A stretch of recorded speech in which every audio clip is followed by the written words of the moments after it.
दोस्तों आज हम आपको लेकर जा रहे हैं साउथ एशिया में बसे एक बेहद ही सुंदर देश नेपाल, जिसे federal democratic Republic of Nepal भी कहा जाता है। आपको बताता चलूं कि साउथ एशिया में नेपाल और भूटान दो ऐसे लैंडलॉक कंट्रीज हैं जहां आपको कहीं भी सी बीच नजर नहीं आएगा। हालांकि नेपाल को दुनिया के सबसे सस्ते देशों में गिना जाता है, लेकिन नेपाल में 500 रुपए और उससे ज्यादा के भारतीय नोट ले जाना अवैध है। नेपाल में सिर्फ 100 रुपए के भारतीय नोट को ही कारोबार या अन्य चीजों के लिए इस्तेमाल किया जाता है। हिमालय की गोद में बसे नेपाल को प्राचीन समय में गोरखा किंगडम के नाम से जाना जाता था। नेपाल दुनिया का इकलौता ऐसा देश है जो कभी किसी का गुलाम नहीं रहा। हालांकि कई देशों ने नेपाल पर हमला जरूर किया, लेकिन वो नेपाल को अपने अधीन में नहीं ले पाए। तो चलिए आपको बताते हैं नेपाल के बारे में कुछ और भी अमेजिंग फैक्ट्स। दोस्तों भारत का पड़ोसी देश नेपाल एरिया के लिहाज से एशिया का 28वां और विश्व का 95वां सबसे बड़ा देश है, जिसका क्षेत्रफल 1,47,181 स्क्वायर किलोमीटर है, जो भारत के एक राज्य उड़ीसा से भी छोटा है।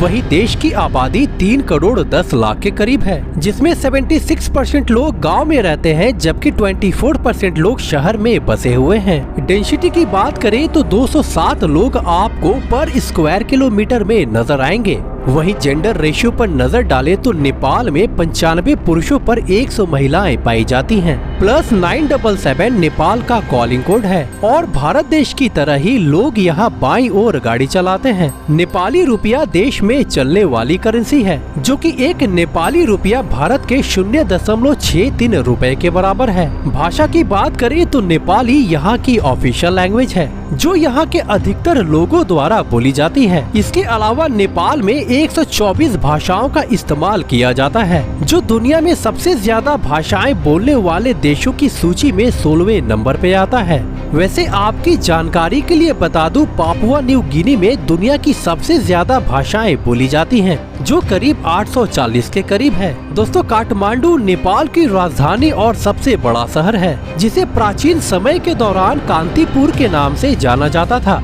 और आज यहाँ आपको कई सारे मठ और प्राचीन मंदिरें देखने को मिलेगी। आपको बता दें कि नेपाल दुनिया में सबसे बड़ा देश है, जहाँ की ज्यादातर जनसंख्या हिंदू है। इतना ही नहीं, नेपाल में 81% हिंदू धर्म को मानने वाले लोग रहते हैं। इसीलिए नेपाल को दुनिया का सबसे बड़ा हिंदू धर्मावलंबी राष्ट्र भी कहा जाता है, और बाकी बची आबादी बौद्ध, इस्लाम, किरात और ईसाई धर्म का पालन करते हैं। दोस्तों कहने को तो नेपाल एक अलग देश है, लेकिन नेपाल की बहुत सी ऐसी चीजें हैं और कुछ ऐसी बातें हैं जो आज भी भारत से जुड़ी हुई हैं। नेपाल में अलग अलग प्राचीन और सांस्कृतिक विरासत है। आपको बता दें कि वैदिक काल के रिकॉर्ड से नेपाल शब्द को लिया गया है। साथ ही साथ बौद्ध धर्म के संस्थापक भगवान गौतम बुद्ध का जन्म भी नेपाल के कपिलवस्तु जिले के लुम्बिनी में हुआ था। वहीं फर्स्ट वर्ल्ड वार और सेकेंड वर्ल्ड वार में अपनी अलग छाप छोड़ने वाले गोरखा भी नेपाल की जमीन से निकले हैं, और आज भी ब्रिटिश आर्मी में गोरखाओं की भर्ती की जाती है। आपको बताता चलूं कि नेपाल अपनी खूबसूरती के लिए पूरी दुनिया भर में फेमस है। आपको जानकर हैरानी होगी, पूरी दुनिया में जितनी भी पक्षियां पाई जाती हैं, उसका 8% हिस्सा नेपाल में ही मौजूद है। आपको बता दें कि नेपाल के 41% हिस्से में जंगल फैले हुए हैं, जबकि 29% हिस्से में खेती बाड़ी का काम किया जाता है। क्या आप जानते हैं नेपाल में मंदिरों की संख्या 492 के करीब है। वहीं विश्व प्रसिद्ध पशुपतिनाथ मंदिर नेपाल में ही मौजूद है, जहां लाखों की संख्या में सैलानियों की भीड़ लगी रहती है। यूं तो नेपाल को पहाड़ों का देश भी कहा जाता है, क्योंकि इस सुंदर देश में 1300 से ज्यादा पर्वत पाए जाते हैं। इसके अलावा दुनिया के 8,000 पर्वतों में से 8 नेपाल में ही पाए जाते हैं। दोस्तों वैसे तो नेपाल एक लैंडलॉक कंट्री है, लेकिन इस देश में झीलों की कोई कमी नहीं है, क्योंकि इस छोटे से देश में 5,300 झीलें पाई जाती हैं। आपको बताता चलूं कि नेपाल के नए संविधान के मुताबिक नेपाल को 7 राज्यों में बांटा गया है, और इन सभी राज्यों को मिलाकर पूरे देश में कुल 77 जिले हैं।